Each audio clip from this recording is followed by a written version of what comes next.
اعوذ باللہ السمیع العلیم من الشیطان الرجیم بسم اللہ الرحمن الرحیم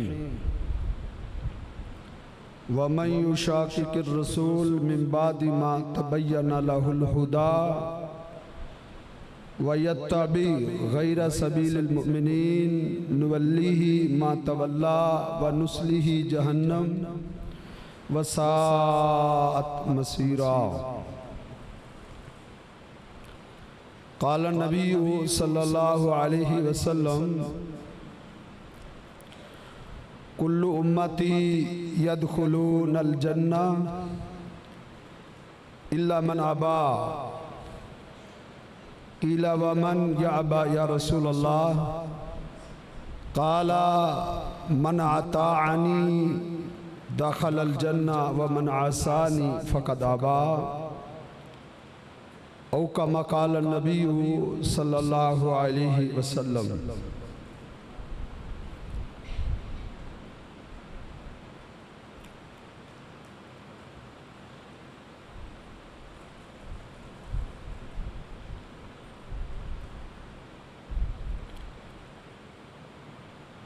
دنیا اور آخرت میں کامیابی اللہ کے پیغمبر صلی اللہ علیہ وسلم کے طریقے میں ہے۔ صرف ایک ہی ہستی ہے انسانوں میں سے جس کو اللہ رب العزت نے قیامت تک کے لیے ہمارے لیے اسوہ اور قدوہ بنایا ہے، اور وہ محمد رسول اللہ صلی اللہ علیہ وسلم کی ذات مبارکہ ہے۔ اللہ رب العزت کا ارشاد گرامی ہے لَقَدْ كَانَ لَكُمْ فِي رَسُولِ اللَّهِ أُسْوَةٌ حَسَنَةٌ، تمہارے لیے میرے پیغمبر محمد رسول اللہ صلی اللہ علیہ وسلم کی زندگی بہترین نمونہ ہے۔ دوسرے مقام پہ اللہ فرماتے ہیں وَمَا أَتَاكُمُ الرَّسُولُ فَخُذُوهُ وَمَا نَهَاكُمْ عَنْهُ فَانْتَهُوا۔ اے لوگو، میرا پیغمبر تمہیں جو طریقہ دے اس کو تم اپنا لو، اور جس عمل اور جس طریقے سے میرا پیغمبر روک دے بس تم فوراً اس سے رک جاؤ۔ یہ اللہ کے پیغمبر صلی اللہ علیہ وسلم کے طریقے، یہ آپ صلی اللہ علیہ وسلم کے عمل اور آپ صلی اللہ علیہ وسلم کی سنت کی اہمیت ہے۔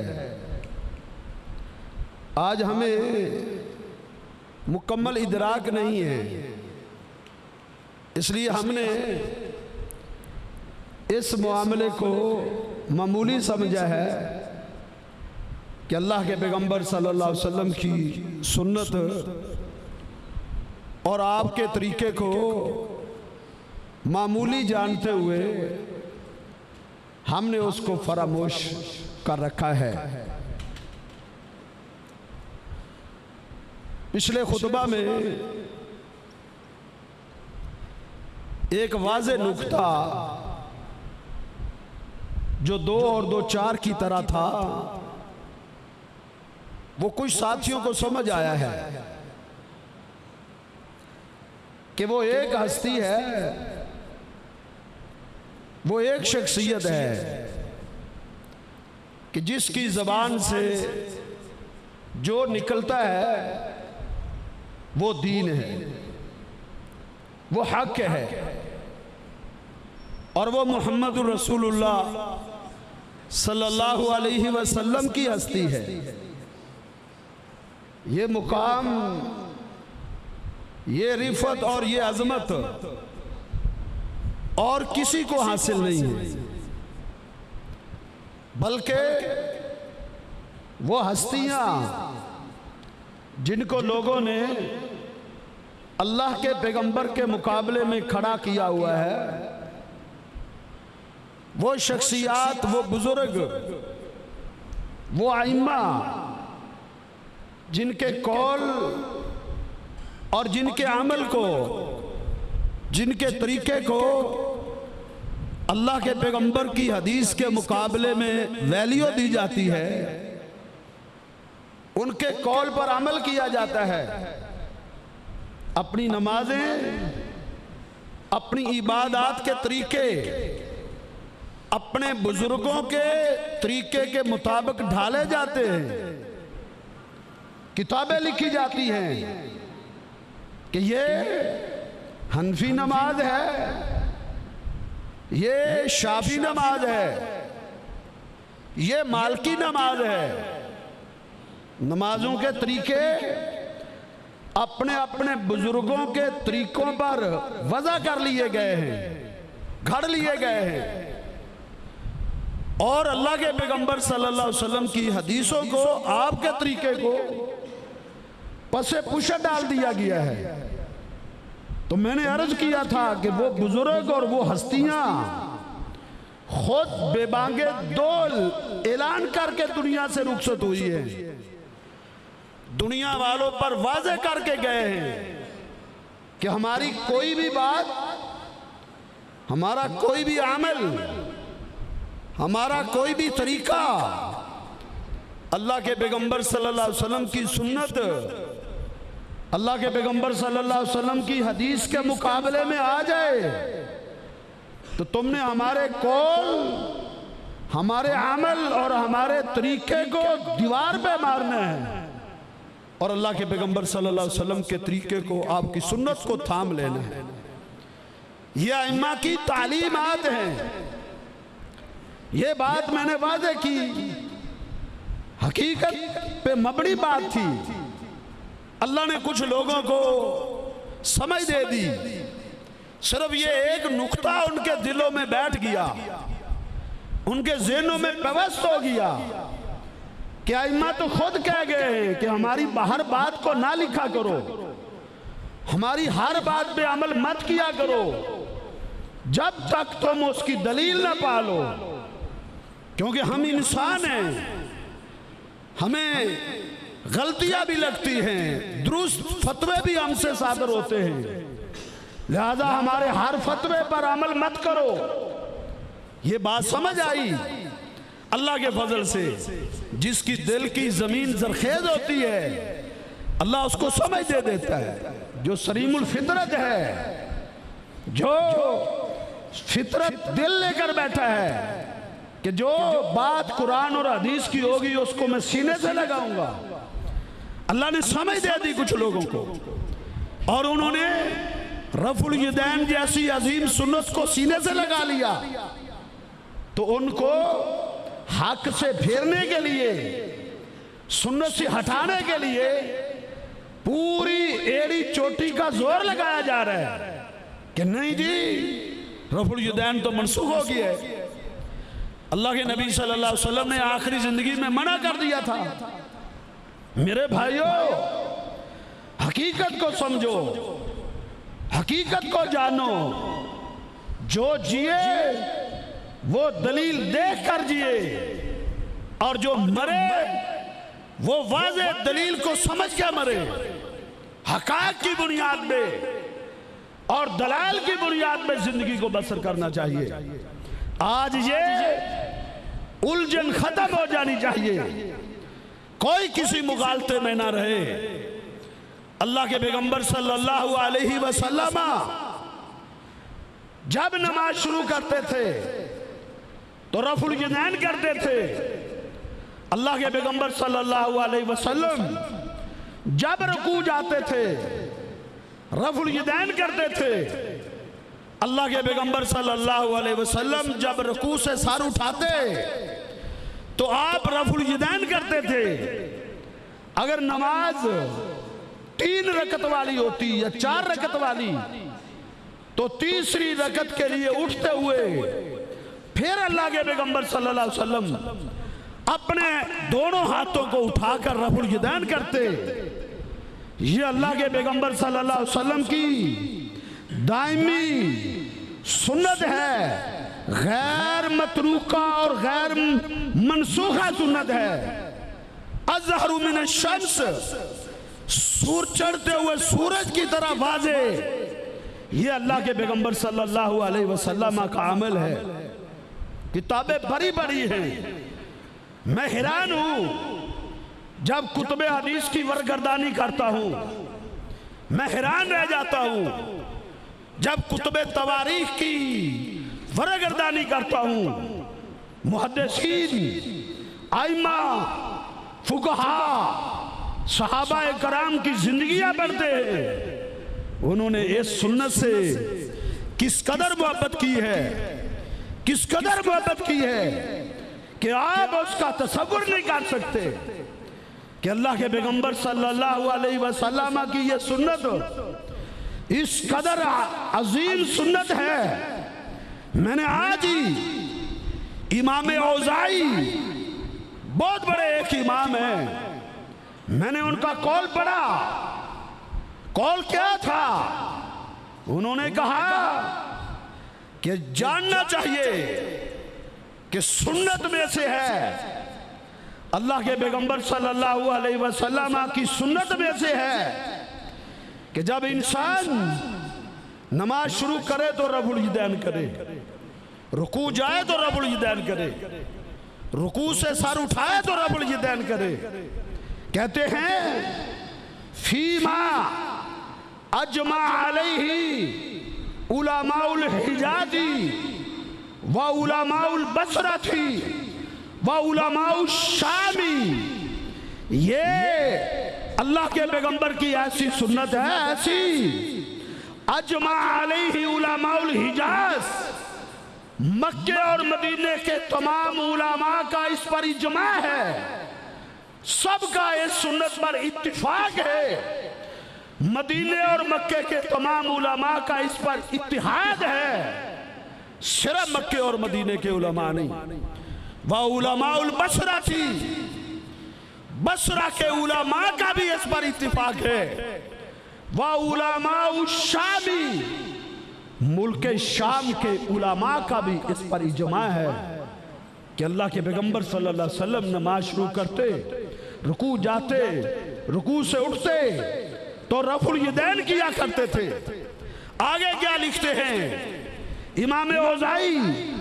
الا اہل الکوفہ، ہاں ایک بستی، ایک شہر ایسا ہے، اس بستی کے باسیوں میں سے، اس بستی کے رہنے والوں میں سے کچھ لوگوں نے خالفو امتہم، انہوں نے اس مسئلے میں پوری امت کی مخالفت کی ہے، پوری امت ایک طرف ہے اور کوفہ کے کچھ لوگ اس سنت کے خلاف ایک طرف ہیں، وہ صرف اور صرف کوفہ کے باسی ہیں۔ اور آپ کو پتہ ہے کوفہ کی سرزمین یہ فتنوں کی سرزمین ہے، فتنوں کی۔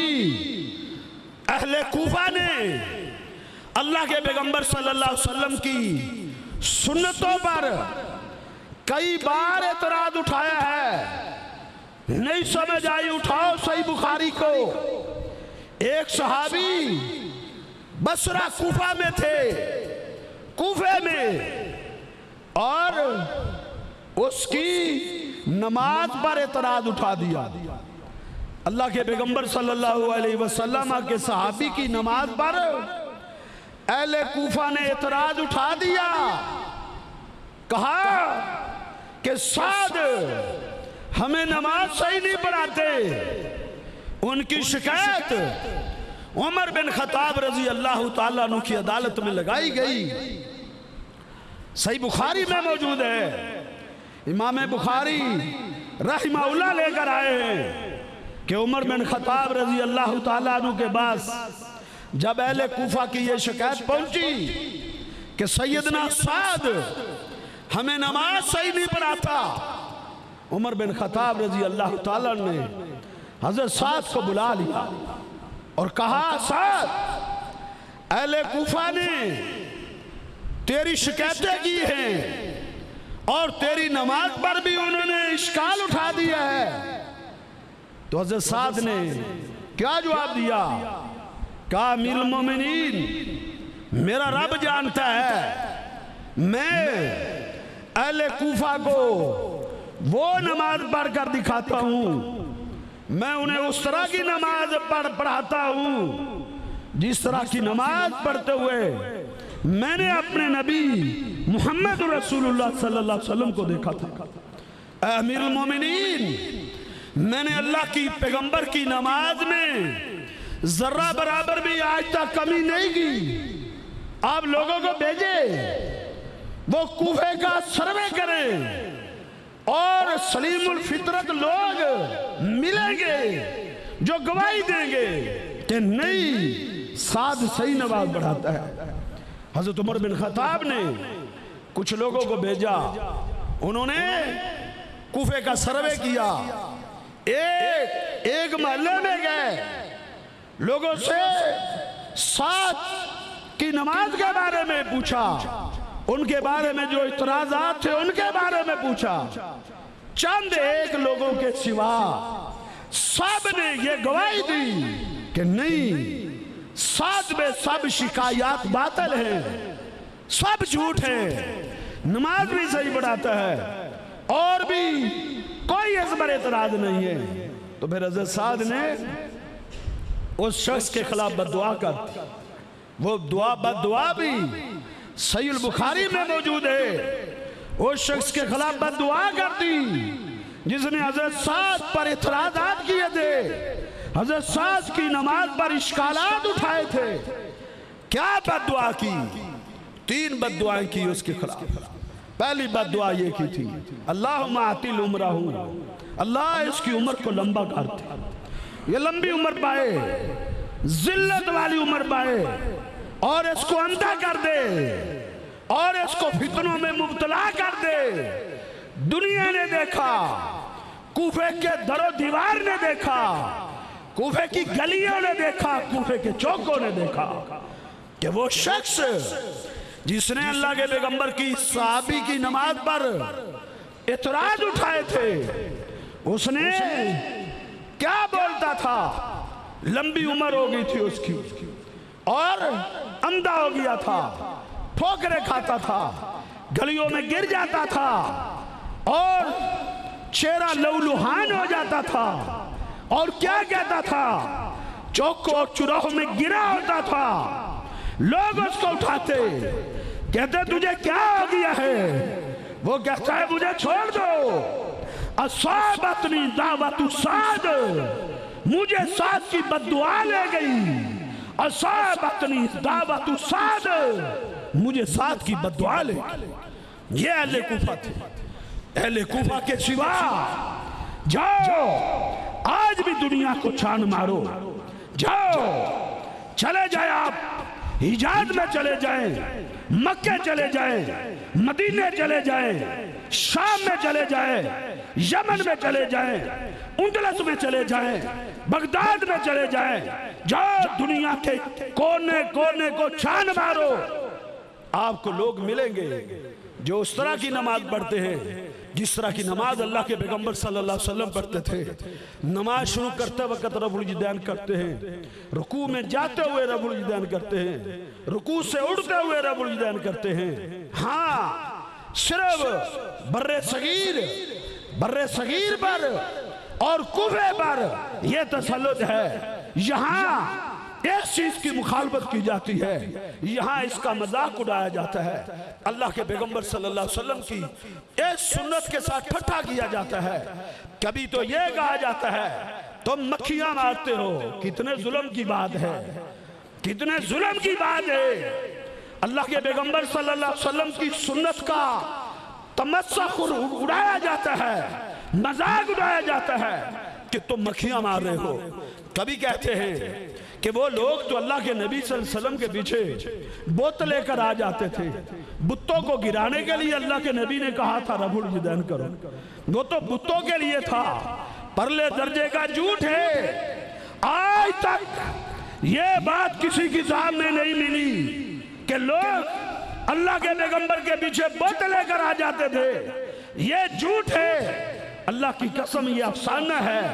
میں نے کئی دفعہ بے بانگے دول کہا ہوا ہے، کوئی ایک حوالہ لے آؤ، جاؤ کسی مسند کتاب کا ایک حوالہ لے آؤ، ایک جس میں یہ لکھا ہو کہ لوگ اللہ کے پیغمبر کے پیچھے بت لے کر آتے تھے، اس لیے آپ نے رب الجدین کا حکم دیا جاؤ ایک مسند کتاب لاؤ، ہم اس کتاب کے بدلے میں نوٹ تول تول کے تمہیں انعام دیں گے۔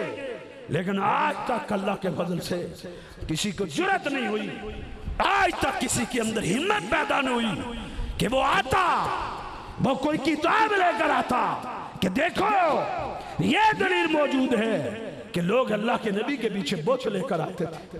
جھوٹی کہانی، افسانہ ہے، سنی ہوئی باتیں ہیں۔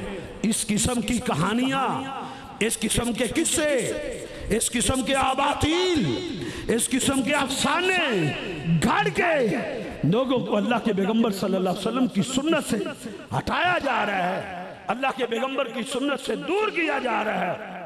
ہم کہتے ہیں لوگوں آؤ آؤ آنکھیں کھولو۔ صرف میں امام اوزائی کی بات پہ اکتفا نہیں کرتا، ہمارے لیے دلیل قرآن اور حدیث ہے۔ آ جاؤ اٹھاؤ صحیح بخاری کو۔ میں نے کہا تھا ایک جمعے میں اپنی لائبریری سے نہیں نکالتا، کسی اہل حدیث کے مکتبہ سے لے کر نہیں آتا۔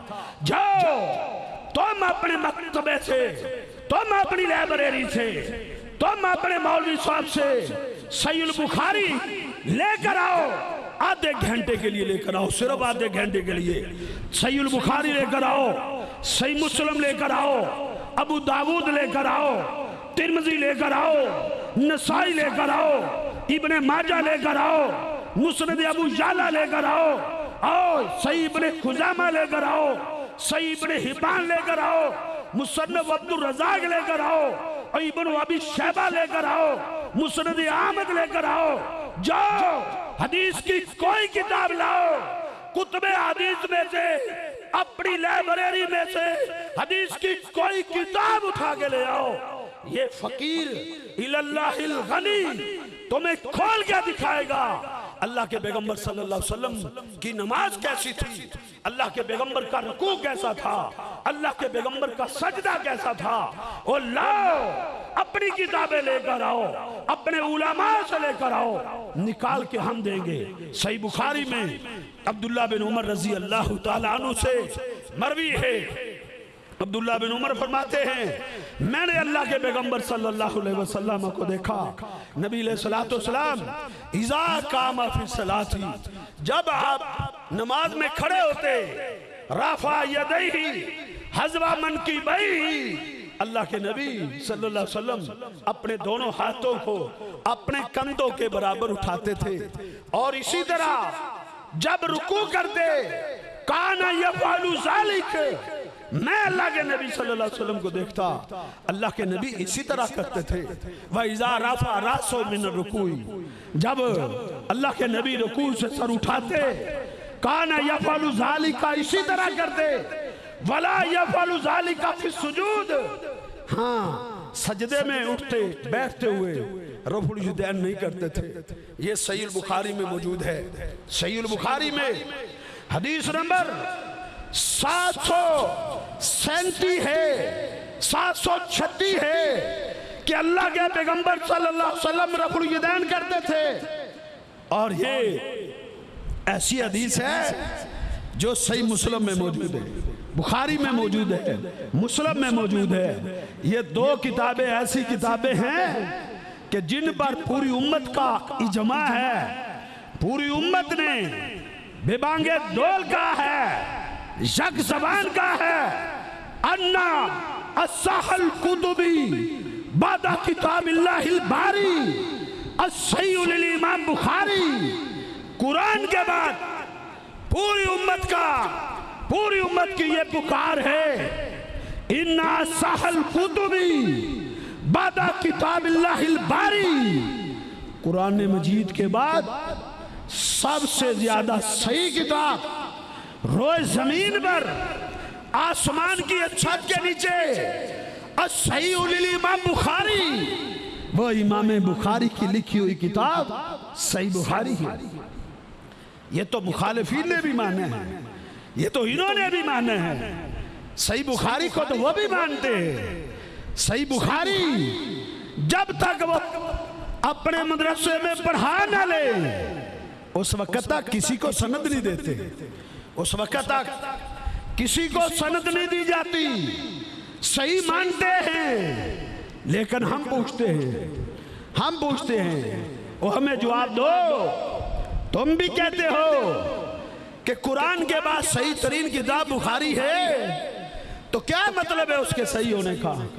اس کے صحیح ہونے کا مطلب یہ ہے کہ اس کا کاغذ صحیح ہے، کاغذ اچھا لگا ہوا ہے۔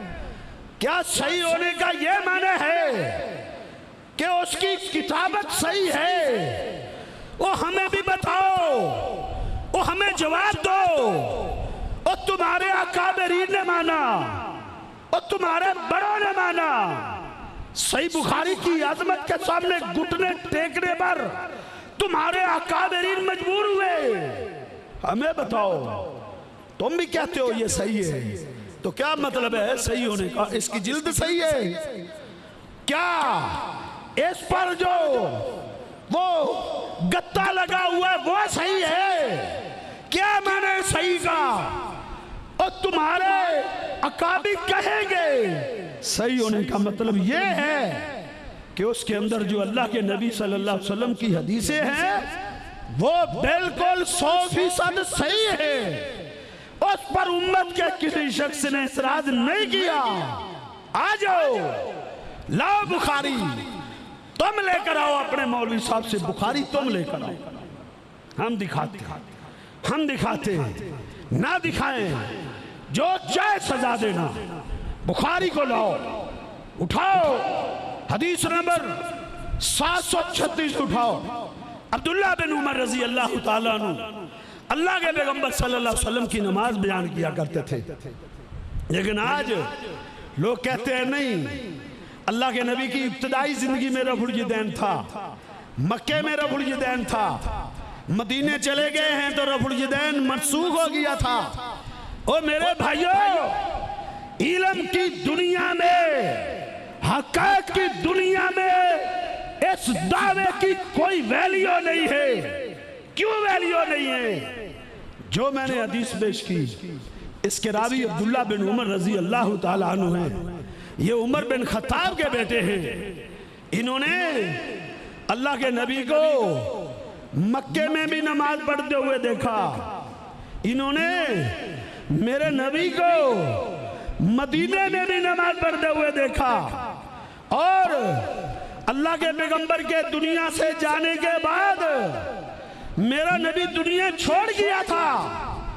عبداللہ بن عمر جو اس حدیث کے راوی ہیں وہ پھر بھی رفع الیدین کرتے تھے، وہ ساری زندگی رفع الیدین کرتے تھے، بلکہ اسی پہ بات نہیں۔ اٹھاؤ امام بخاری کی کتاب جز الرفع الیدین، قربان جاؤں میں اس امام پر۔ اس نے سنت کا دفاع کیسے کیا؟ امام بخاری رحمت اللہ علیہ نے ایک تو کتاب لکھی ہے صحیح البخاری، انہوں نے ایک کتاب رفع الیدین کے موضوع پہ علیحدہ بھی لکھی ہے، الگ کتاب لکھی ہے رفع الیدین کے موضوع پر، اور اس کا انہوں نے نام رکھا ہے جز رفع الیدین۔ میں دعوے سے کہتا ہوں، میں کہتا ہوں یہ جو دعویٰ کیا گیا ہے نا کہ رفع الیدین منسوخ ہو گیا تھا یا اللہ کے نبی نے منع کر دیا تھا، یہ اس دعوے کی ایجاد 14ویں صدی میں ہوئی ہے۔ 14ویں صدی میں 14ویں صدی میں یہ دعویٰ گھڑا گیا ہے، ورنہ پہلی صدی کو پڑھ لے، دوسری صدی کو پڑھ لے، تیسری صدی کو پڑھ لے، چوتھی صدی کو پڑھ لے، آپ 5ویں صدی کو پڑھ لے، اور 6ٹھی صدی کا مطالعہ کر لیں، آپ 7ویں صدی کا مطالعہ کر لیں، 8ویں صدی کا مطالعہ کر لیں، آپ 9ویں صدی کا مطالعہ کر لیں، 10ویں صدی، 11ویں صدی، 12ویں صدی، 13ویں صدی، 14ویں صدی سے پہلے ایک ایسا عالم نہیں ثابت، ایک جس نے رفع الیدین کے خلاف کوئی ایک کتاب لکھی ہو، ایک کتاب۔ میں نے یہ پوچھا، میں نے سیالکوٹ میں پوچھا، اور مجھے ایک کتاب دکھاؤ، آئے کتاب 1300 سال تک کسی محدث نے رفع الیدین کے خلاف کتاب لکھی ہو۔ میں نے یہ ملتان میں پوچھا، میں نے اسلام آباد میں پوچھا، اور مجھے ایک کتاب ایسی دکھاؤ۔ اور بھلے منسو حقائق کی دنیا میں بھی سانس لے لیا کرو، اور آنکھیں کھول کے بھی جینا سیکھو۔ ایک کتاب ہمیں دکھاؤ کسی محدث نے رفع الیدین کے خلاف کتاب لکھی ہو۔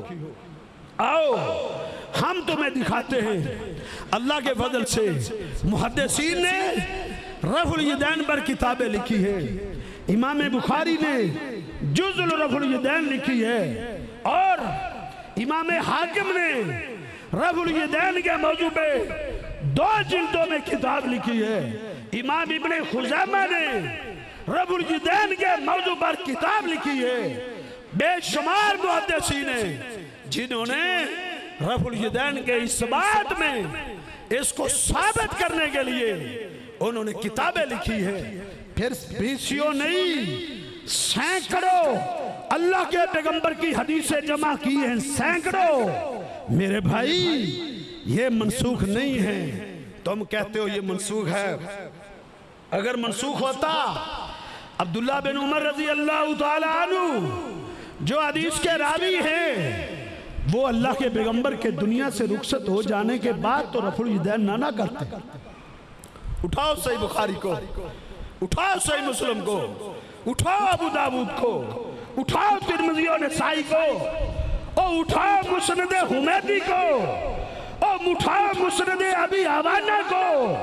عبداللہ بن عمر رضی اللہ تعالیٰ عنہ مرتے دم تک رفع الیدین کرتے رہے، بلکہ امام بخاری رحمت اللہ علیہ نے جزء رفع الیدین میں عبداللہ بن عمر کے ایک غلام سے روایت لائے ہیں، امام حمیدی لائے ہیں، امام ابو عوانہ لائے ہیں، کہ عبداللہ بن عمر رضی اللہ تعالیٰ عنہ جب کسی بچے کو دیکھتے یا کسی دیہاتی کو دیکھتے جس نے نیا نیا اسلام قبول کیا ہوتا تھا، انہیں دیکھتے کہ وہ نماز پڑھتے ہوئے رفع الیدین نہیں کر رہے، عبداللہ بن عمر انہیں کنکریاں مارا کرتے تھے، کنکریاں مار کے اس کو رفع الیدین یاد دلاتے تھے، اور رفع الیدین کر، رفع الیدین سے نماز پڑھنے کا حکم دیتے تھے۔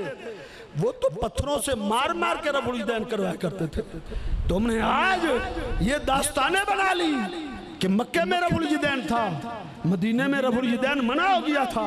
نہیں میرے بھائی، اگر تو حقیقت کا طلبگار ہے، اگر تو حق کا متلاشی ہے، اگر بغیر کسی تعصب کے، بغیر کسی ہٹ درمی کے، بغیر کسی عمدی تقلید کے تو حق تلاش کرنا چاہتا ہے، تو صراط مستقیم تلاش کرنا چاہتا ہے، تو میرا آ دل کو صاف لے کر بیٹھ میرے سامنے۔ میرے پاس لائبریری ہے، تو کتابیں نہیں لائے گا تو میں کھول کے دکھاؤں گا۔ آؤ میں تمہارے سامنے ان صحابہ کرام کی رفع الیدین کی حدیثیں بیان کرتا ہوں جو مسلمان ہی اس وقت ہوئے تھے جب اللہ کے نبی مکہ سے ہجرت کر کے مدینے میں آ گئے تھے۔ اس وقت اللہ کے نبی صلی اللہ علیہ وسلم کی عمر کتنی تھی؟ 40 سال کی عمر میں آپ کو نبوت ملی تھی۔ 13 سال آپ نے مکے میں نبوت ملنے کے بعد بسر کیے، یہ 53 سال بن گئے ہیں۔ 53 سال آپ مکے میں رہے، پھر آپ مدینے چلے گئے، ہجرت کر کے مدینہ منورہ تشریف لے گئے۔ 13 سال نبی صلی اللہ علیہ وسلم 10 سال آپ مکے میں رہے۔ 13 سال نبوت کی زندگی مکے کی تھی، 10 سال آپ مدینہ میں رہے۔ 10 سال کے بعد میرا پیغمبر اس دنیا سے رخصت ہو کر جنت کے اپنے اعلیٰ محل میں چلا گیا.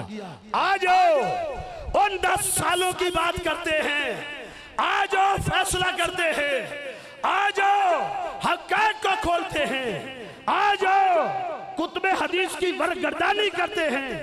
او جاؤ تم کھولو, تم گوگل کو کھولو, اور گوگل تمہارے سامنے کھول کے رکھے گی. تم لکھنا گوگل پہ اللہ کے نبی کی زندگی کے آخری 10 دن, 10 سال, آخری 10 سال جو آپ کے مدنی سال تھے, جو آپ کی مدنی زندگی تھی. آؤ ان 10 سالوں کو دیکھتے ہیں, حقائق کے آئینے میں, حقیقت کے ترازو میں ان 10 سالوں کو رکھتے ہیں. میرے آقا ہجرت کر کے مدینہ المنورہ چلے گئے. ہجرت کا 1 سال گزرا, پھر ہجرت کا 2 سال گزرا, پھر ہجرت کا 3 سال گزرا, پھر ہجرت کا جو ہے 4 سال گزرا, پھر ہجرت کا 5واں سال گزرا, پھر ہجرت کا 6واں سال گزرا. اور جب ہجرت کا 7واں سال تھا, 7 سال مدینے بھی بسر کر لیے, پیچھے کتنے رہ گئے؟ 10 سالوں میں سے پیچھے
تین سال رہ گئے.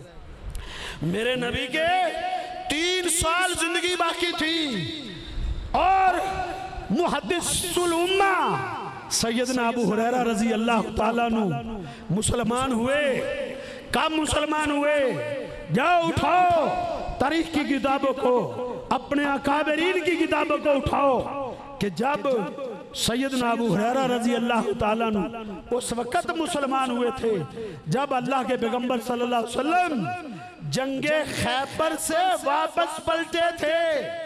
بالاتفاق جنگ خیبر 7 ہجری کو ہوئی ہے, یہ 7 ہجری کو مسلمان ہوئے ہیں. سیدنا ابو ہریرہ رضی اللہ تعالیٰ عنہ جنہوں نے اللہ کے نبی صلی اللہ علیہ وسلم کی پھر مجلس نہیں چھوڑی, 7 ہجری کو مسلمان ہوئے. 3 سال اللہ کے نبی کی زندگی باقی تھی. ابو ہریرہ رضی اللہ تعالیٰ عنہ میرے نبی کی مجلس چھوڑ کے نہ بازار جاتے تھے, نہ کھیتوں کھلیان کے لیے جاتے تھے, نہ کاروبار کے لیے جاتے تھے, نہ محنت مزدوری کے لیے جاتے تھے. میرے نبی کی مجلس انہوں نے نہیں چھوڑی. بھوک لگتی تھی, بھوک سے نڈھال ہو جاتے تھے, بھوک کی وجہ سے دورہ پڑ جاتا تھا, گر جاتے تھے, بے ہوش ہو جاتے تھے. لوگ آ کے پاؤں مارتے کہ ابو ہریرہ کو مرگی کا دورہ پڑا ہے, ابو ہریرہ کہتے ہیں مجھے مرگی کا دورہ نہیں ہوتا تھا، مجھے بھوک کی شدت کی وجہ سے بے ہوشی طاری ہوئی ہوتی تھی۔ کہتے ہیں لوگ کاروبار کے لیے بازاروں میں جاتے تھے، میں اللہ کے نبی کی مجلس بھی چھوڑتا تھا تاکہ کوئی حدیث مجھ سے چھوٹ نہ جائے۔ اوے آؤ، اس شخص کی زندگی کو دیکھو، اس نے بیان کیا، اٹھاؤ صحیح ابن خزیمہ کو۔ سیدنا ابو ہریرہ رضی اللہ تعالیٰ عنہ بیان کرتے ہیں میں نے اللہ کے نبی صلی اللہ علیہ وسلم کو دیکھا، میرا نبی جب نماز شروع کرتا تھا تو رفع الیدین کرتا تھا، جب رکوع جاتا تھا تو رفع الیدین کرتا تھا، رکوع سے سر اٹھاتا تھا تو رفع الیدین کرتا تھا۔ او اٹھاؤ، امام بخاری رحمہ اللہ کی جز الرفع الیدین، اس میں لکھا ہے جناب ابو ہریرہ رضی اللہ تعالیٰ عنہ مرتے دم تک نماز میں رفع الیدین کرتے ہیں۔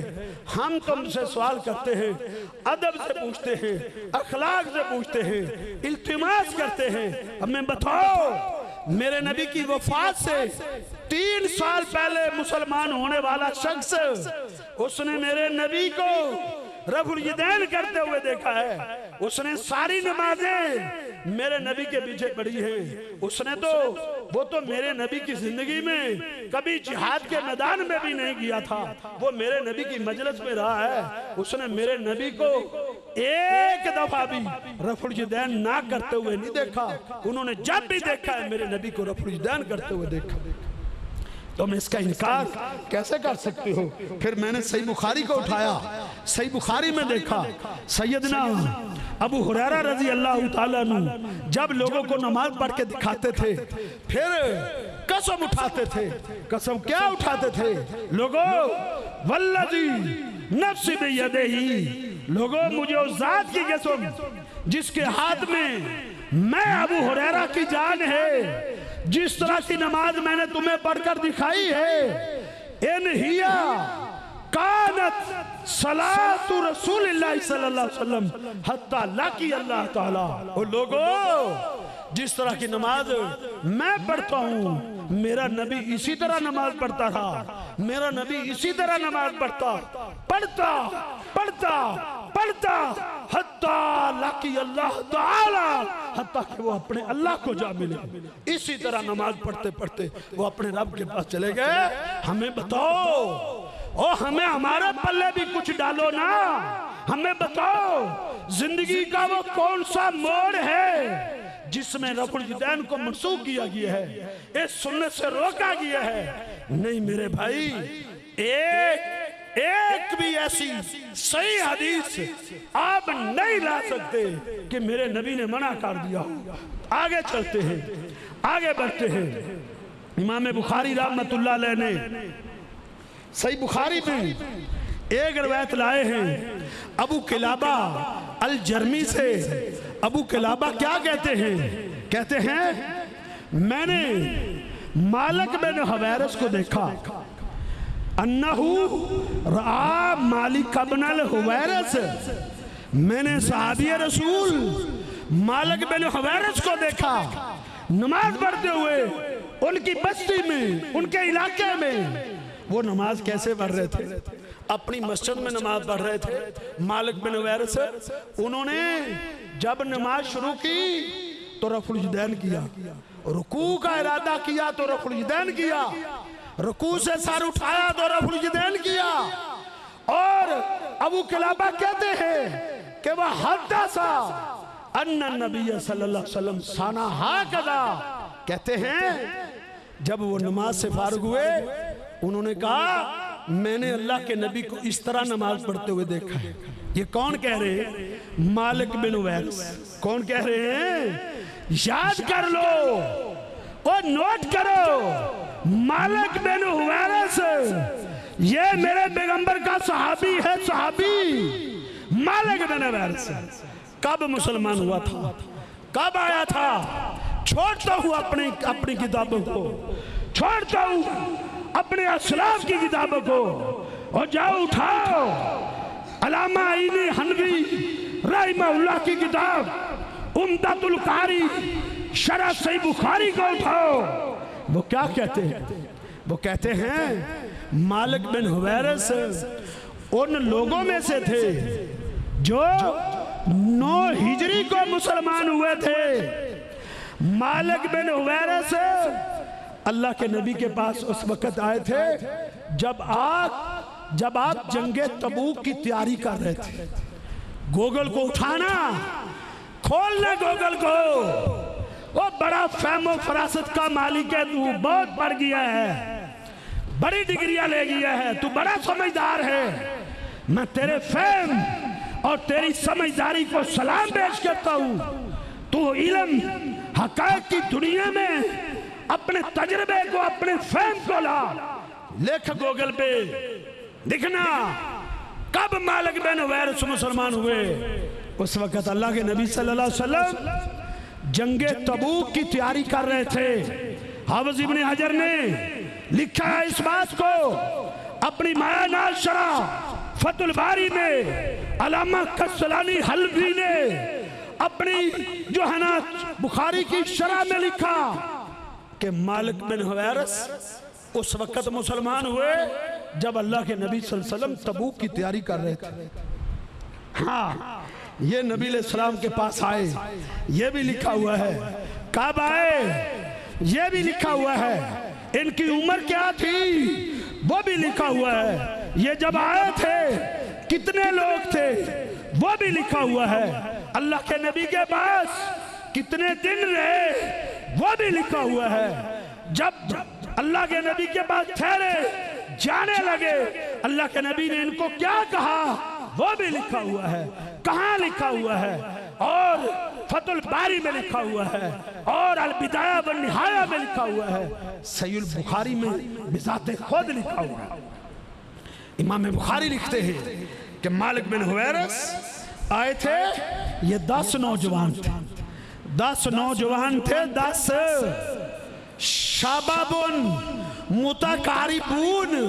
یہ مالک بن حویرث خود بتاتے ہیں کہ نحنو شبابتن متقاربون، ہم سب تقریباً ہم عمر تھے، نوجوان تھے۔ اللہ کے نبی کے پاس آئے، کتنے دن ٹھہرے؟ صحیح بخاری میں لکھا ہوا 20 دن۔ یہ اللہ کے نبی کے پاس رہے 20 دن۔ جب 20 دن انہوں نے اللہ کے نبی کے پاس گزارے، مسجد نبوی میں ساری نمازیں پڑھی، فجر سے لے کر عشاء تک 20 دنوں میں انہوں نے اللہ کے نبی کے پیچھے نمازیں پڑھی، مالک بن حویرث اور اس کے ساتھیوں نے۔ جب 20 دن گزرے، اللہ کے نبی صلی اللہ علیہ وسلم نے فرمایا میں ایسا محسوس کر رہا ہوں کہ تم اپنے اہل خانہ سے، اپنے عزیز و اقارب سے اداس ہو گئے ہو۔ کہا ہاں یا رسول اللہ۔ فرمایا ایسا کرو تم چلے جاؤ، اب تم واپس چلے جاؤ، پھر کبھی آ جانا۔ وہ چلے گئے، انہوں نے کہا ٹھیک ہے اللہ کے رسول آپ ہمیں اجازت دیتے ہیں تو ہم چلے جاتے ہیں۔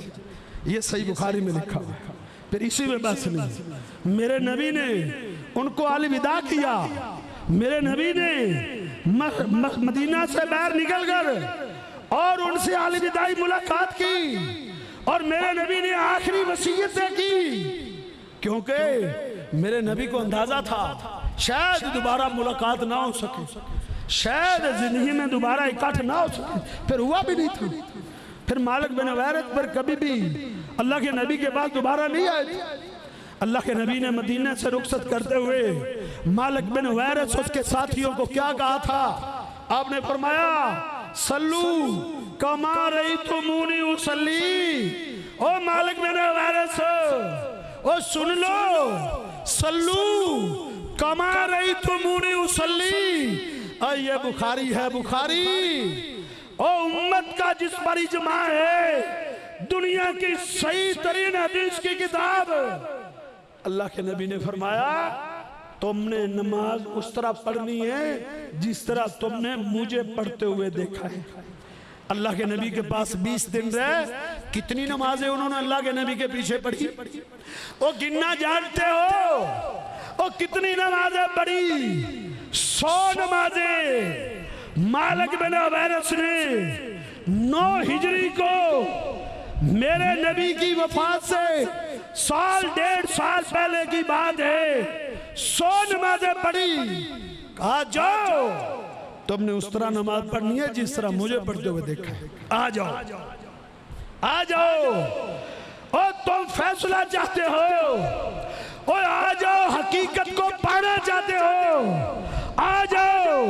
یہ مالک بن حویرث جو میرے نبی کی زندگی کے آخری سالوں میں آیا تھا، جس کو میرے نبی نے کہا تھا ساری زندگی اس طرح نماز پڑھنی ہے جس طرح مجھے پڑھتے ہوئے دیکھا ہے، آ جاؤ مالک بن حویرث کی نماز کو دیکھ لیتے ہیں، کتب حدیث میں ڈھونڈ لیتے ہیں، لکھو گوگل میں کہ مالک بن حویرث کی نماز کا طریقہ آپ کے سامنے آ جائے گا، بخاری کھلے گی، مسلم کھلے گی، ابو داود کھلے گی، ترمذی کھلے گی، نسائی کھلے گی، ابن ماجہ کھلے گی، مسند احمد کھلے گی، صحیح ابن حبان کھلے گی، مسند ابو یعلا کھلے گی، طبرانی کھلے گی، جاؤ کھولنا، نہ کھلے تو میرے پاس آنا۔ مالک بن حویرث کی نماز ابو قلابہ نے بیان کی کہ میں نے مالک بن حویرث کو ان کے محلے کی مسجد میں دیکھا نماز پڑھتے ہوئے، وہ نماز شروع کرتے ہوئے رب الجدین کر رہے تھے، رکوع جاتے ہوئے رب الجدین کر رہے تھے، رکوع سے اٹھتے ہوئے رب الجدین کر رہے تھے۔ یہ بخاری میں 737 نمبر حدیث ہے، 737 نمبر، اور صحیح مسلم میں 863 نمبر حدیث ہے۔ اٹھانا کتابیں، اپنی کتابیں اٹھا کے دیکھنا، یہ مالک بن حویرث ہے، پھر فیصلہ کرنا کہ اللہ کے نبی صلی اللہ علیہ وسلم کی مدنی زندگی میں رفع الدین نہیں تھا۔ اسی بے بات نہیں، آگے آؤ آگے آؤ۔ مالک بن حویرث کے جانے کے بعد ایک اور شخص مسلمان ہوا، اس کا نام وائل بن حجر رضی اللہ تعالیٰ عنہ تھا۔ یہ کوئی عام آدمی نہیں تھا، یہ یمن کا بادشاہ تھا، بادشاہ، یہ یمن کا بادشاہ تھا اور شہزادوں کا بیٹا تھا، بادشاہوں کا بیٹا تھا۔ یہ مالک بن حویرث کے جانے کے بعد 9 ہجری کو ہی یہ بھی مسلمان ہوا، اور اس کا تذکرہ بھی علامہ عینی حنفی نے عمدۃ القاری میں کیا کہ اسلامہ وائل بن حجر فی 30 سنۃ من الہجرہ، کہ وائل بن حجر 9 ہجری کو مسلمان ہوا تھا۔ آیا میرے نبی نے اس کو بڑا پروٹوکول دیا، بڑا پروٹوکول دیا، کیونکہ میرے نبی نے کہا تھا انزل الناس علی منازلہم، لوگوں کی حیثیت کے مطابق انہیں پروٹوکول دیا کرو۔ نبی علیہ السلام نے وائل بن حجر کو پروٹوکول دیا۔ کیا پروٹوکول دیا؟ سیدنا امیر معاویہ رضی اللہ تعالیٰ عنہ کی ڈیوٹی لگا دی کہ تو نے اس کو شاہی مہمان سمجھ کے اس کی ضیافت کرنی ہے۔ جناب سیدنا امیر معاویہ رضی اللہ تعالیٰ عنہ نے شاہی مہمان نوازی کی۔ وائل بن حجر اسلام قبول کر کے چلا گیا، واپس چلا گیا۔ پھر کیا ہوا؟ سنن ابی داود اٹھاؤ، پھر کیا ہوا؟ صحیح ابن حبان اٹھاؤ۔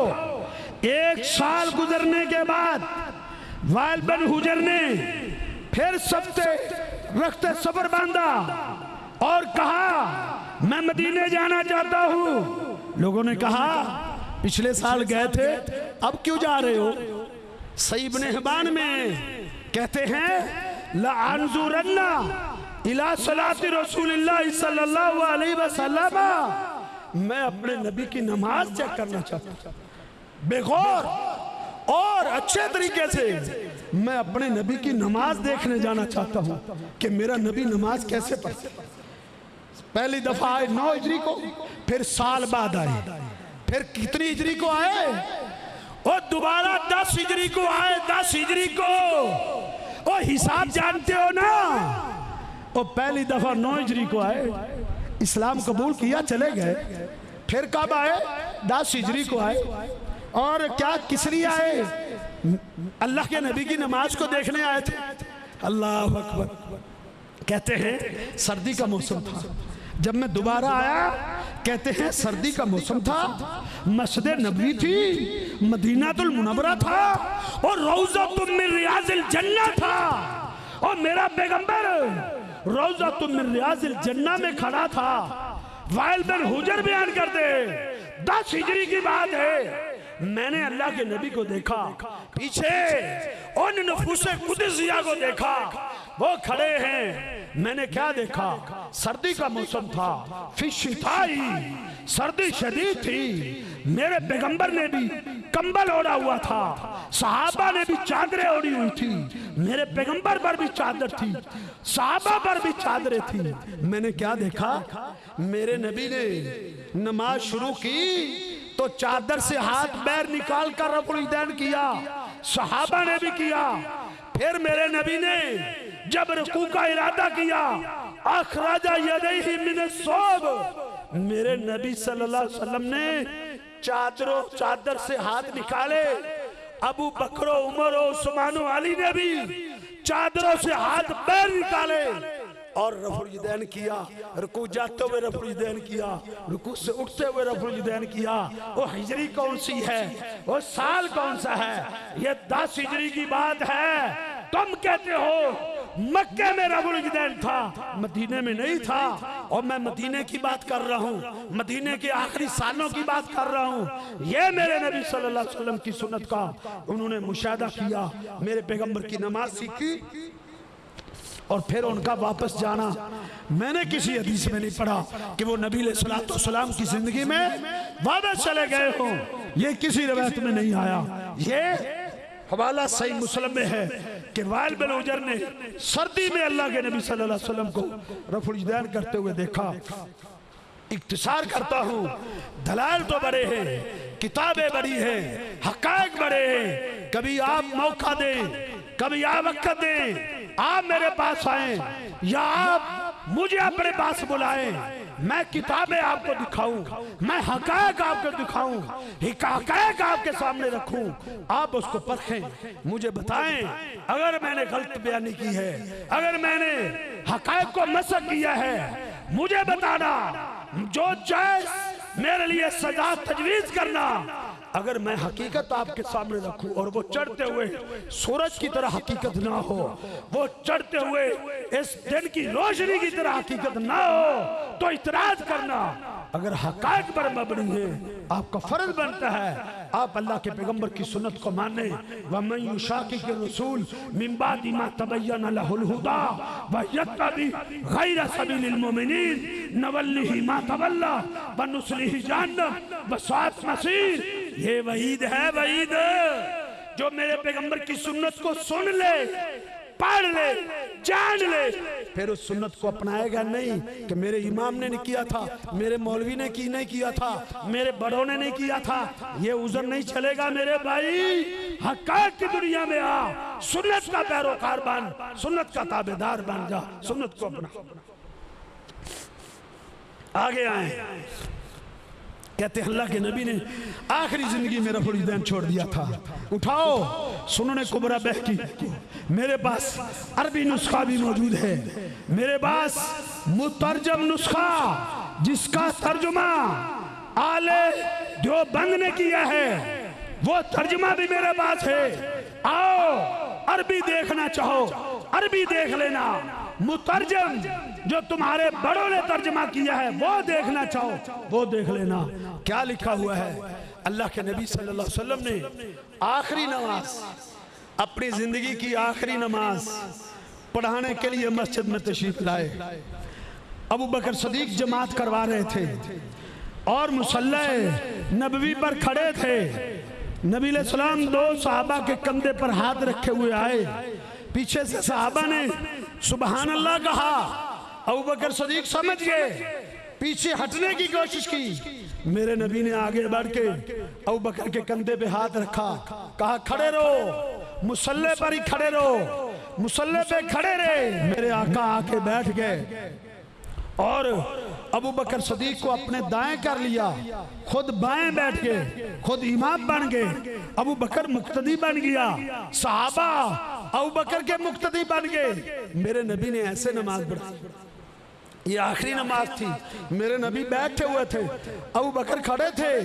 اگر میرے نبی نے اپنی زندگی کی آخری نماز میں، او سنو دب فکر دیتا ہوں، دب فکر انشاءاللہ کبھی یہ نہیں کہہ سکو گے اللہ ہمیں کسی نے بتایا نہیں تھا. میں واضح کر رہا ہوں اللہ کے نبی کی آخری نماز ہے, میرے نبی بیٹھے ہوئے ہیں, ابو بکر صدیق کھڑے ہوئے ہیں, آخری نماز ایسے پڑھی. اب آؤ آگے, اب ہم ابو بکر صدیق کی زندگی کو اٹھاتے ہیں, ان کی خلافت کے 2 سال اٹھاتے ہیں. وہ رفع الیدین سے نمازیں پڑھاتے تھے کہ نہیں پڑھاتے تھے؟ چلو اس پر فیصلہ کر لیتے. او کسی نقطے پر تو آؤ نا, او آؤ, ایک ہی نقطے پر ٹھہرا ہے فیصلہ دل کا. او آ جاؤ. ابو بکر نے رضی اللہ تعالیٰ عنہ آخری نماز میرے نبی کے ساتھ کھڑے ہو کے پڑھی تھی. میرے نبی بیٹھے تھے, ابو بکر کھڑے. ایسا نہیں تھا میرے نبی کھڑے ہو ابو بکر بیٹھے ہو کہ ابو بکر صدیق کو نظر نہ آیا. نہیں, میرے نبی تشریف فرما تھے, ابو بکر صدیق کھڑے تھے, انہوں نے میرے نبی کی نماز کا معائنہ کیا. اور اٹھا سنن کبریٰ بہقی کو. عطا بن ابی رباح یہ امام ابو حنیفہ رحمت اللہ علیہ کے استاد ہیں. عطا بن ابی رباح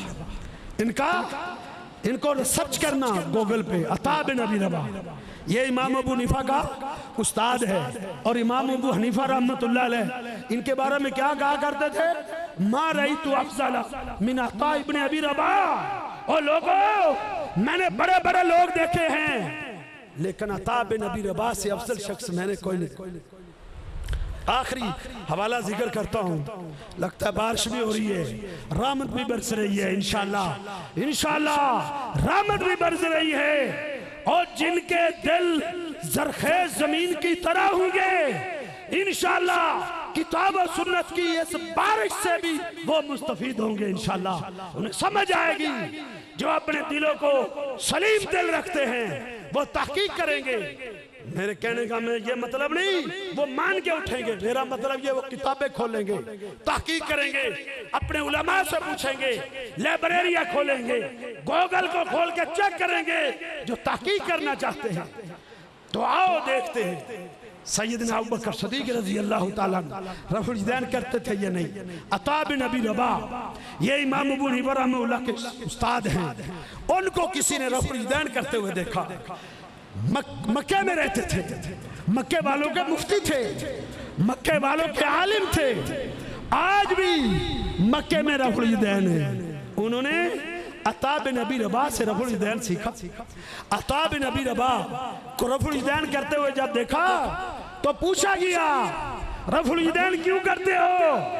انہوں نے کیا کہا؟ رأیتو صلیتو خلف عبداللہ بن زبیر, میں نے عبداللہ بن زبیر کے پیچھے نماز پڑھی. انہوں نے نماز شروع کرتے ہوئے رکوع جاتے ہوئے رکوع سے اٹھتے ہوئے رفع الیدین کیا. اور عطا بن ابی رباح کہتے ہیں میں نے عبداللہ بن زبیر سے دلیل مانگی, میں نے ان سے ثبوت مانگا. کہا عبداللہ بن زبیر رفع الیدین کیوں کرتے ہو؟ عبداللہ بن زبیر نے کیا جواب دیا؟ صلیت خلف ابی بکر الصدیق, میں نے ابو بکر صدیق کے پیچھے نمازیں پڑھی ہیں. میں نے اپنے نانا ابو بکر صدیق کو رفع الیدین کرتے ہوئے دیکھا ہے. وہ نماز شروع کرتے رفع الیدین کرتے تھے, رکوع جاتے رفع الیدین کرتے تھے, رکوع سے اٹھتے رفع الیدین کرتے تھے. میرے بھائیو یہ حقائق ہیں.